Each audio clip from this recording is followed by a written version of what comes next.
In Europe, we don't have rivers like this anymore. Together we protect this last one and this is great. व्योसा 272 kilometre लंबी ये नदी Europe में प्राकृतिक रूप से निर्बाध बहने वाली आखिरी नदी है। इस पर न तो कोई बांध है और न ही इससे कोई नहर निकाली गई है। व्योसा और उसकी सभी सहायक नदियां आज भी बिना किसी तटबंध के बह रही हैं। We believe that Vjosa is one of हमें लगता है कि व्योसा दुनिया की उन कुछ चुनिंदा बड़ी नदियों में से है जो अब भी संरक्षित हैं और अनछुई हैं। ये एक तरह की विरासत है, परंपरा है, और वो भी पूरी धरती के लिए। legacy for the entire planet. Greece में मध्य यूरोप के पिंडस पहाड़ों से निकलने वाली व्योसा 80 किलोमीटर की यात्रा के बाद अल्बानिया में दाखिल होती है।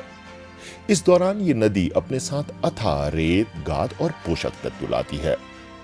व्योसा घाटी में जीव जंतुओं और वनस्पतियों की कई ऐसी प्रजातियां हैं जो बाकी यूरोप से गायब हो चुकी हैं। यही वजह है कि इसे दुनिया में प्राकृतिक वैल्यू के लिहाज से सबसे समृद्ध नदियों में गिना जाता है। व्योसा को इस तरह बचाए रखने में स्थानीय लोगों की बड़ी भूमिका रही है। हम यहीं पैदा हुए और पले बड़े हैं। हम यहाँ से कहीं और नहीं जाना चाहते। हम नहीं चाहते कि व्योसा से छेड़छाड़ की जाए। अगर इस नदी से छेड़छाड़ की गई तो यहाँ बाढ़ आ जाएगी। फिर हम कहाँ जाएंगे? हम नहीं चाहते कि व्योसा पर किसी भी तरह का कब्जा हो। व्योसा दुनिया में सबसे साफ पानी वाली कुछ गिनी चुनी नदियों में शामिल है। क्रिस्टल क्लियर कहा जाने वाला इसका पानी रंग बदलने के लिए भी मशहूर है। मौसम, इलाके और सीजन के मुताबिक व्योसा रंग बदलती रहती है। व्योसा पर कुछ बड़े बांध बनाने की भरपूर कोशिशें हुई। 2005 से 2017 तक अल्बानिया की सरकार ने इटली और तुर्की की बड़ी कंपनियों को इस पर बांध बनाने का ठेका दिया। जर्मनी, ऑस्ट्रिया और अल्बानिया के वैज्ञानिकों की जांच के दौरान पता चला कि बांध बनाने से बिजली बहुत कम बनेगी, लेकिन पूरी घाटी में बाढ़ की आपदाएं बहुत बढ़ जाएंगी। बांधों के कारण नदी की रेत तट तक नहीं पहुंच सकेगी और अल्बानिया के बीच भी खत्म होने लगेंगे। वैज्ञानिक जांच और विरोध के बाद आखिरकार मार्च 2023 में अल्बानिया की सरकार ने पूरी व्योसा घाटी को संरक्षित पार्क में बदल दिया। हर कोई इसे बचाना चाहता था। यूरोप अपने विकास के इंजनों को आधुनिक कर चुका है और ये सब करने में अपनी नदियों को नुकसान पहुंचा चुका है। अब हम मिलकर इस आखिरी नदी को बचा रहे हैं। ये बहुत अच्छा है।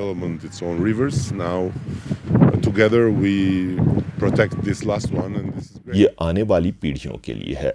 हमारी पीढ़ी के लिए तो सिर्फ ये शुरुआत है। हमने नींव रख दी है, लेकिन आगे बहुत काम बचा है। ये ऐसा काम है जो कुछ बरसों में खत्म नहीं होगा। ये कभी खत्म नहीं होने वाला काम है।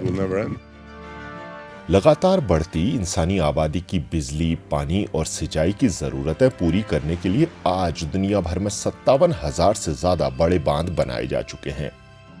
एशिया, अफ्रीका और दक्षिण अमेरिका में अब भी 620 बड़ी बांध परियोजनाओं पर काम चल रहा है।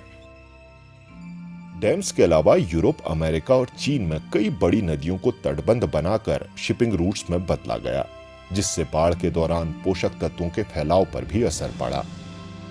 इन हालातों के बीच व्योसा रुकावट और बिना रुकावट वाली नदियों के फर्क को गहराई से समझाने में मददगार साबित होगी।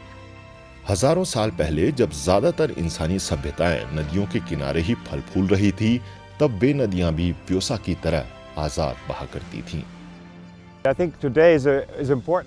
मुझे लगता है कि आज का दिन सिर्फ व्योसा और अल्बानिया के लिए ही नहीं बल्कि पूरे यूरोप के लिए इम्पोर्टेंट है, क्योंकि ये वाइल्ड रिवर नेशनल पार्क नदी संरक्षण का एक नया कॉन्सेप्ट है। ये पूरे यूरोप के लिए एक नया दरवाजा खोलता है। हमें और ज्यादा नदियों को इस तरह बचाना होगा।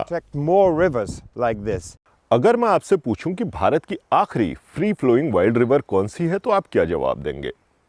अगर आप इंटरनेट पे सर्च करेंगे तो आपको ब्रह्मपुत्र दिखाई पड़ेगा, लेकिन ब्रह्मपुत्र को यालुंग सांगपो कहने वाला चीन उस पर कई बांध बना चुका है।